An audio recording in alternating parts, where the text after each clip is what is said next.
Assalamualaikum warahmatullahi wabarakatuh. Izin memperkenalkan diri, saya Aliani Rosi dengan NPM 2213041020. Di video ini saya akan mempraktikkan keterampilan mengajar menjelaskan dengan materi menelaah struktur dan kaidah kebahasaan teks tanggapan. Selamat menyaksikan. Assalamualaikum. Waalaikumsalam, Ibu. Selamat pagi. Pagi, Ibu. Apa kabarnya pagi ini? Alhamdulillah, luar biasa. Allahu Akbar. Semangat banget ya kayaknya ya pagi ini. Udah siap belajar ya? Siap, Ibu. Udah pada sarapan? Belum. Oke, jadi sebelum kita mulai pelajaran hari ini, ketua kelas boleh berdoa terlebih dahulu.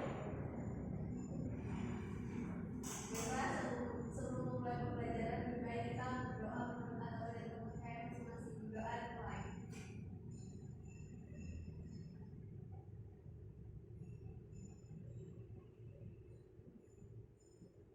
Berdoa selesai.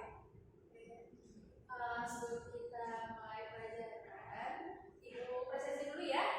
Oke, Ibu. Ada yang tidak hadir hari ini? Ada, Ibu. Udah.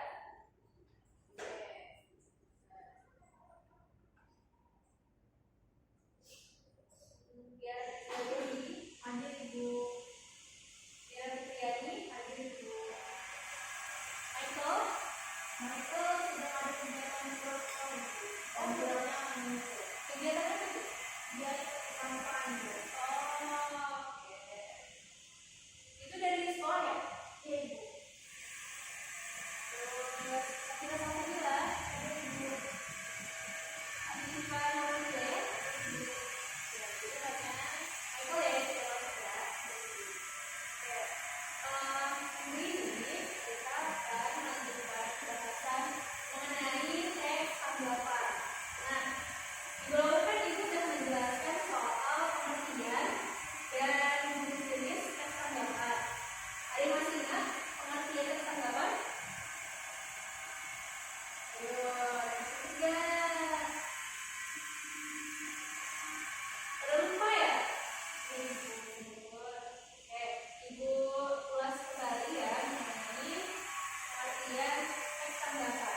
Jadi, teks tanggapan adalah teks yang berisi pendapat berupa kritik atau pujian tentang berbagai hal seperti peristiwa, fenomena, karya, ucapan atau perbuatan seseorang. Nah, teks tanggapan ini ada 4 jenis. Yang pertama ada kritik, pujian, alasan, dan saran. Jadi, teks tanggapan ada berapa jenis? Ada 4. Nah, untuk jenis teks tanggapan kritik itu merupakan pernyataan negatif dan juga celaan yang melihat kekurangan atau kelemahan seseorang atau pihak tertentu. Jadi memang kritik ini bertujuan untuk menyatakan sesuatu yang negatif. Terus juga yang kedua ada namanya pujian. Kalau jenis teks tanggapan pujian ini dia ditandai dengan pernyataan-pernyataan yang positif biasanya dan yang membesarkan hati orang atau pihak tertentu. Terus yang ketiga ada jenis teks alasan. Alasan ini berupa pernyataan yang mengungkap sebab atau alasan terjadinya sesuatu. Hal itu ditandai dengan penggunaan konjungsi sebab, karena, oleh karena, dan sejenisnya. Jadi kalau ada teks yang ada sebab akibatnya atau ada karenanya, itu masuknya ke jenis teks tanggapan yang alasan. Nah, terus yang terakhir ada saran.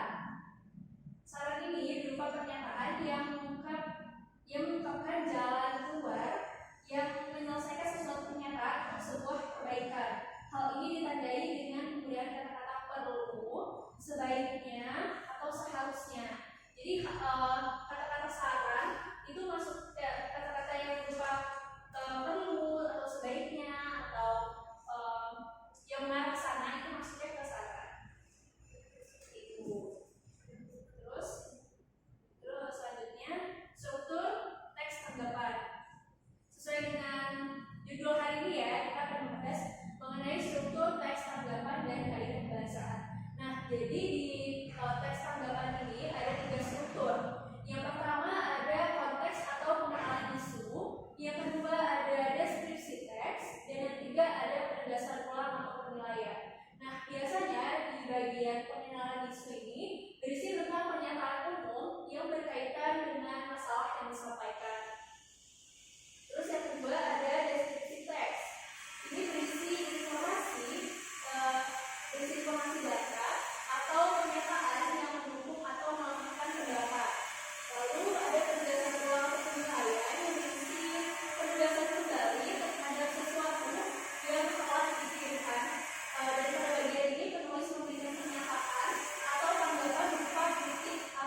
membaca sumber tertentu. Dalam kondisi seperti itu, maka telepon pintar sangat membantu. Oke, terima kasih Safira.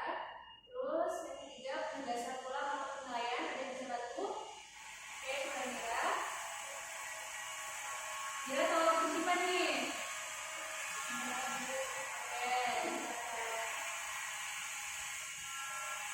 Oh Mira.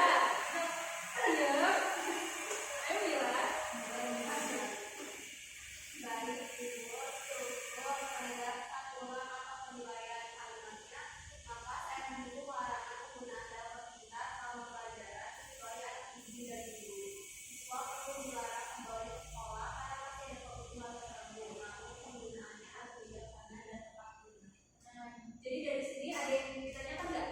Ada yang bingung nggak?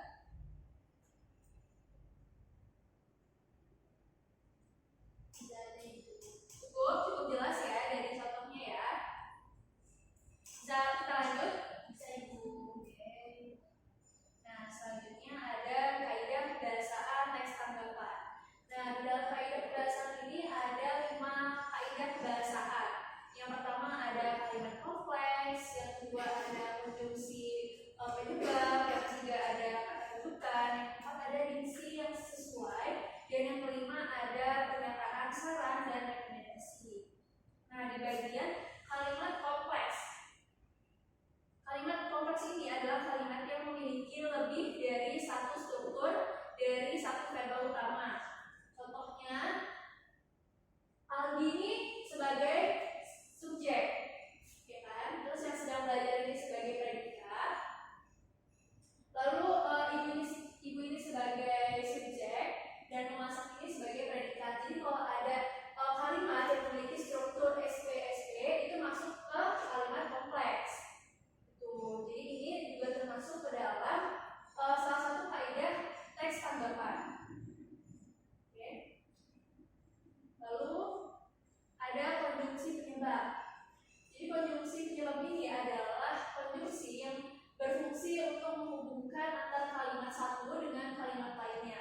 Nah, biasanya konjungsi penyebab ini antara lain itu ada kata karena, sebab, maka, dan sehingga. Contohnya, siswa tidak perlu dilarang membawa HP. Maaf ya, ada salah tulis di sini. Jadi siswa itu tidak perlu dilarang membawa HP ke sekolah karena pasti ada kebutuhan tertentu. Nah, itu biasanya masuknya ke konjungsi penyebab. Sampai sini paham? Ibu.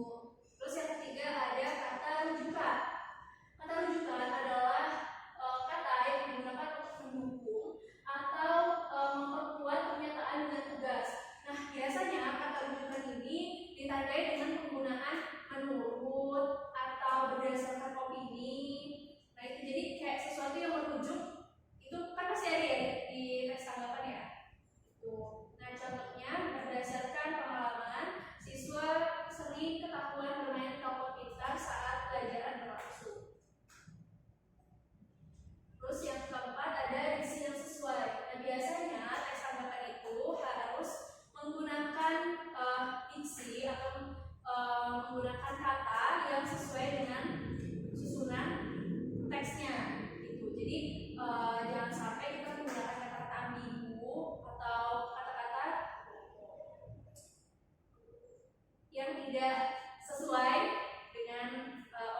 pembelajaran kira bagian kaidah pembahasan ibu saya masih kurang di bagian apa yang mana di kalimat kompleks sama yang sesuai oke apa bimbingnya di apa yang kalimat kompleks itu bisa meskipun dan terkait utama.